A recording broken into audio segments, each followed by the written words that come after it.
अनेक युद्धविमानं तसंच अधिकाऱ्यांसह 50 जणांचा मृत्यू झालाय. स्क्वॉड्रन लीडर उस्मान युसुफ आणि 4 एअरमॅनसह 50हून अधिक जण ठार झाले आहेत.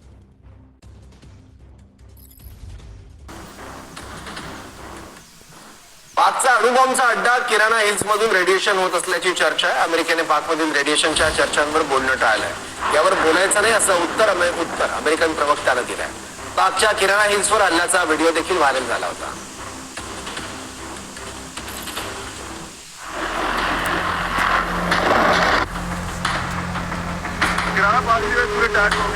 पाकिस्तानच्या किराणा हिल्सवर हल्ला झाल्यामुळे रेडिएशनच्या भीतीचा प्रश्न अमेरिकेत पोहोचला.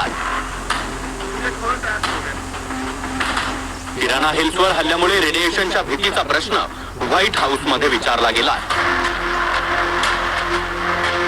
व्हाईट हाऊसमध्ये पत्रकार परिषदेमध्ये अमेरिकेचं विमान रेडिएशनच्या भीतीमुळे पाकमध्ये गेलं का असा प्रश्न विचारण्यात आला. यावर माझ्याकडे सांगण्यासाठी काही नाही असं अमेरिकन प्रवक्त्याने म्हटलंय. आमच्याकडे अंदाज लावण्यासारखं देखील काही नाही असंही त्यांनी म्हटलंय. प्रश्नाचं उत्तर देण्याचं अमेरिकन प्रवक्त्यानं थेट टाळल्याचं दिसून आलं. Has U.S. sent a team to Islamabad or Pakistan following the reports that there have been leaks of nuclear radiation in some of the secure Pakistani sites? I have nothing to preview on that at this time. I have one more question. Sorry. I think that's अमेरिकेच्या परराष्ट्र मंत्रालयाचे उपप्रवक्ते Tommy peacock यांनी हे उत्तर दिलंय.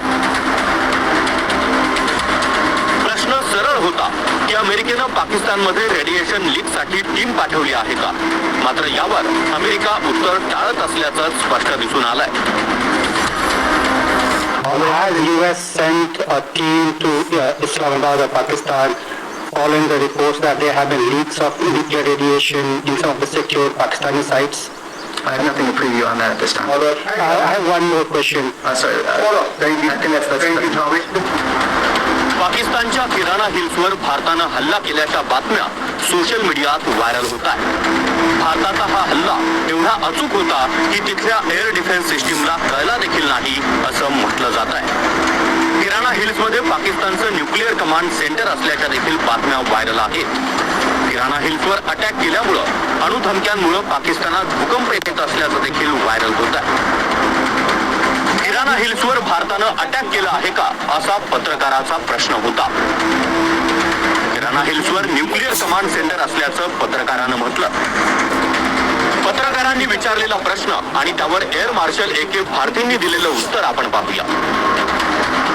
So the social media, the Twitter is abuzz with the fact that we hit a site called Kirana Hills, which is supposed to be the nuclear storage facility, and there is a lot of rumors about Sargodha. There are foreign analysts who mentioned that the Sargodha attack led to certain leaks.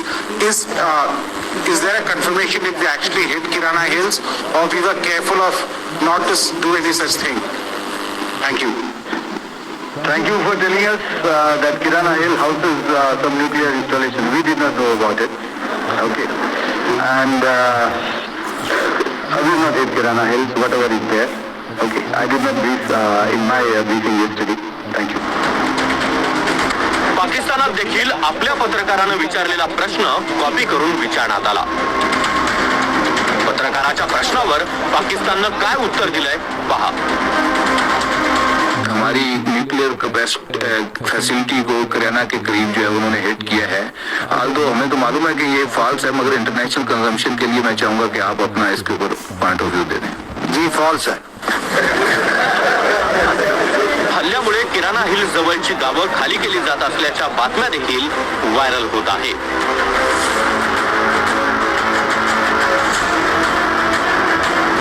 एका रिपोर्टनुसार किराणा हिल्सवर पाकिस्ताननं भूमिगत सुविधा निर्माण केली आहे. 1980 मध्ये किराणा हिल्सवरूनच अणुबॉम्बचं परीक्षण केलं गेलं होतं. 1983 मध्ये अमेरिकेच्या उपग्रहांनी हे ठिकाण शोधून काढलं होतं. अणुबॉम्ब आणि त्यासंबंधीचा साठा ठेवण्यासाठी भूमिगत बोगदे केले. शंका येऊ नये यासाठी पाकिस्ताननं या ठिकाणाला किल्ल्यात बदललाय. भारतानं उडवलेल्या सरगोदा एअरबेस पासून 8 किलोमीटर अंतरावर आहे. जवळपास 70 किलोमीटरवर पसरलेल्या हिल्सवर पाक सरकारचा कब्जा आहे. कोणत्याही संकटापासून सुरक्षित असं किराणा हिल्स बद्दल बोललं जातं. रस्ते, रेल्वे आणि एअरपोर्ट देखील किराणा हिल्सशी जोडलेला आहे. पाकिस्ताननं किराणा हिल्सवरच अणुबॉम्ब लपवून ठेवल्याची शंका व्यक्त केली जाते. रावळपिंडीतलं लष्कराचं मुख्यालय आणि किराणा हिल्सवर असलेला अण्वस्त्रांचा साठा भारतानं उद्ध्वस्त केल्याच्या बातम्या व्हायरल आहेत. त्यामुळेच पाकिस्ताननं युद्धबंदीसाठी पुढाकार घेतल्याचं बोललं जात आहे. डायरेक्ट फंड्स या रेगुलर फंड्स, सही चॉइस आपको दे सकता है 1% तक का, क्योंकि डायरेक्ट म्यूचुअल फंड्स में इन्वेस्ट करके आप 1% तक